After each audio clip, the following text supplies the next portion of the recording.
هذا يا جماعة الخير شاب عمره تقريبا 15-16 سنة، كان يعيش في البادية في العراق، وقرر انه يروح لبغداد يطلب فيها العلم ويطلب فيها الرزق.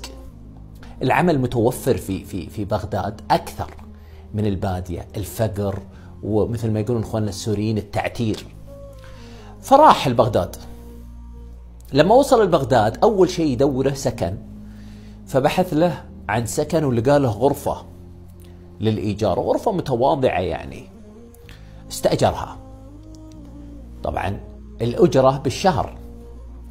كان هذا الشاب عنده هدفين مثل ما قلنا، الهدف الأول طلب العلم، والهدف الثاني طلب الرزق، وعنده أهل فقراء في البادية فمو يساعدهم ويرسل لهم أموال.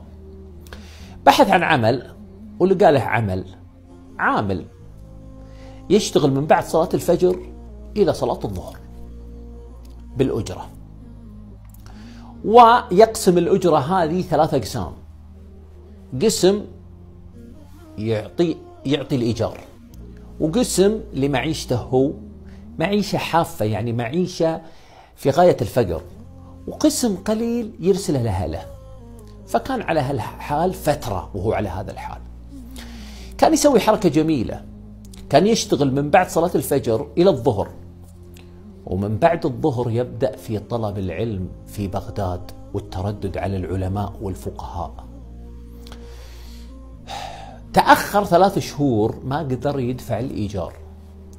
صاحب السكن قال له: أنا ماني فاتح السكن خيري، ولا فتحته من أجل أني أسكن فيه الفقراء، لازم تدفع لي الإيجار، وأنا بعطيك مهلة 3 أيام، إذا ما دفعت لي الإيجار في اليوم الثالث بشتكيك عند السلطان وياخذ حقي منك ويسجنك.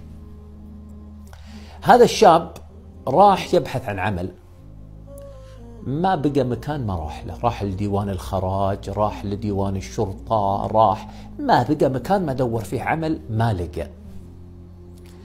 في اليوم الثالث من المهلة كان يمشي هائما على وجهه في بغداد، يمشي يمشي يمشي يمشي يمشي ضايق صدره. ترى الواحد يا جماعة الخير لا ضاق صدره حد أمرين: إما ياكل إذا كان الله منعم عليه ياكل من ضيقة الصدر، ولا يروح يتمشى، وهذا حال الناس الفقراء واللي وضعهم تعبان مثل حالتنا. فالذي حصل أن هذا الشاب اللي هو يحيى بن هبيرة راح يمشي يمشي يمشي حتى وصل أطراف بغداد، يعني بعيد، فأدركه التعب، فلقى بيت كذا قديم، فتسند على بابه يريح، فانفتح الباب، وإذا بالداخل وقعت عينه، وإذا به شايب كبير في السن نايم على سرير منهك. هذا الشايب فقال الشايب: حياك الله يا ولدي، حياك الله، سبحان اللي جابك لي، تعال تعال. فدخل يحيى بن هبيرة: السلام عليكم. وعليكم السلام. وإذا الرجل في الرمق الأخير، الرجل كبير في السن ومنهك. فقال له: يا ولدي. قال: نعم يا عم. قال: أبي عنب، مشتهي عنب، جيب لي عنب يا ولدي. قال: أبشر أبشر يا عم أبشر. ثم انطلق يحيى بن هبيرة إلى السوق، ما معه شيء، ضعيف. فجاء عند صاحب الخضار، قال له: عندك عنب؟ قال: عندي عنب. قال: عطني قطف عنب. بكم؟ قال: بدرهم.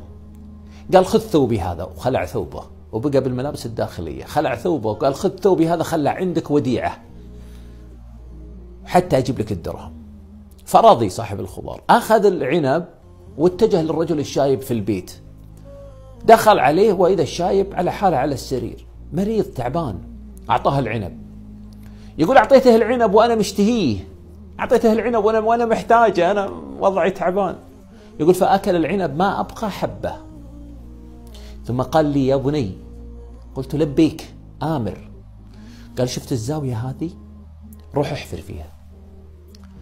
يقول: رحت حفرت حفرت حفرت حفرت حتى طلعت لي جرة مليئة بالذهب. قلت قد وجدت جرة مليانة بالذهب.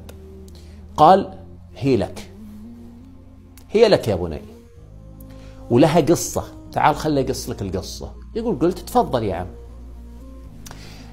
قال يا ولدي من سنين طويلة كان عندي أخو، وأخوي هذا كنت أنا وياه نعمل في تجارة الصوف والحرير. كنا نروح للسند والهند ونتاجر، والله فاتح علينا. في يوم من الأيام كنا جايين من طريق معين، والطريق هذا يكثرون فيه اللصوص وقطاع الطرق. وقعدنا نرتاح ويوم أظلمت علينا، فقلت لأخوي يا فلان، قال نعم.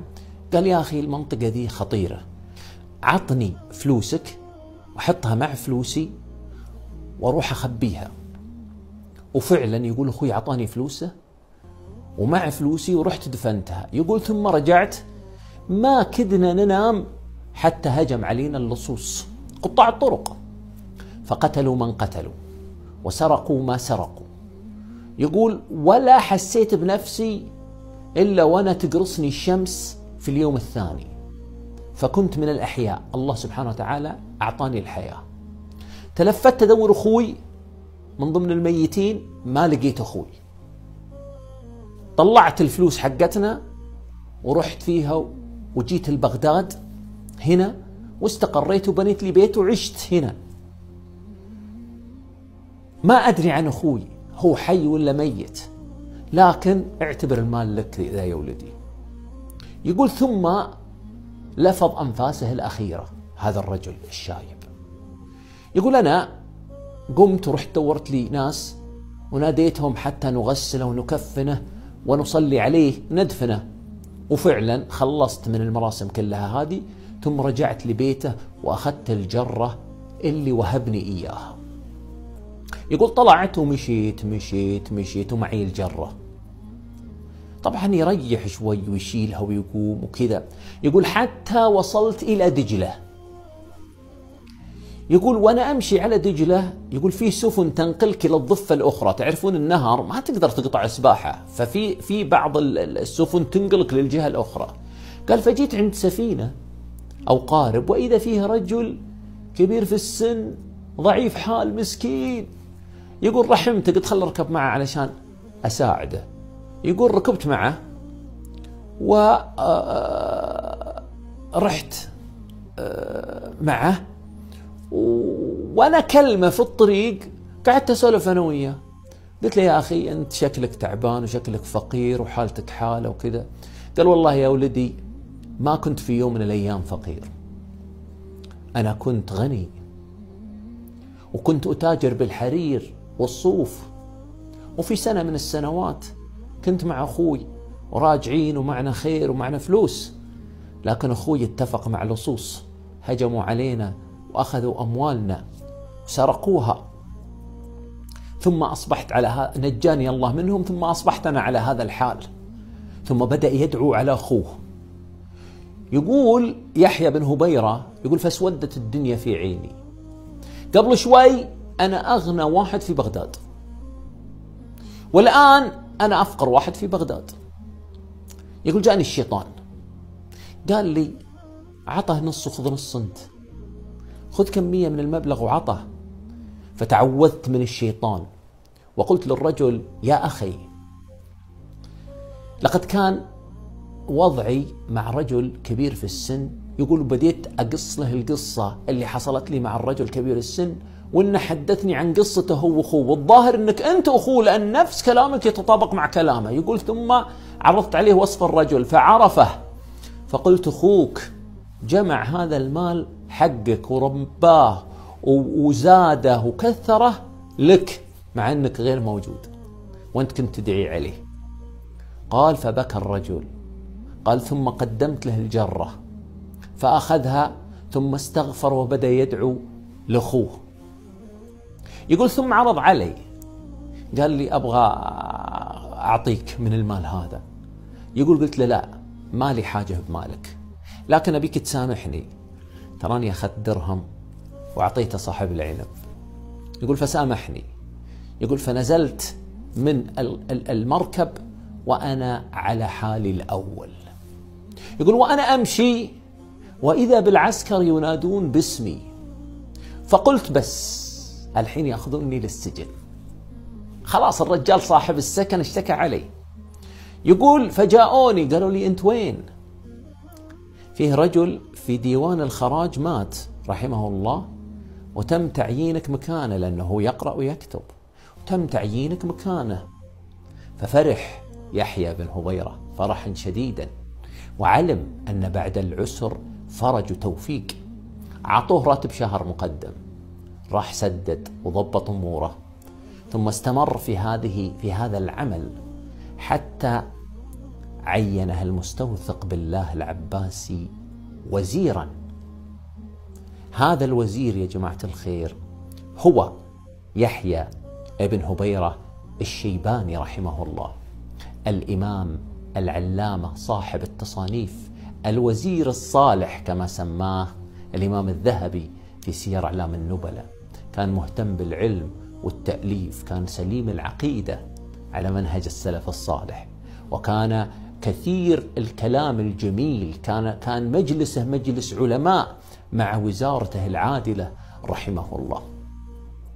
هذا الرجل يا جماعة الخير ولد عام 499 للهجرة، وتوفاه الله في عام 560 للهجرة. رحم الله الوزير العادل والإمام القدوة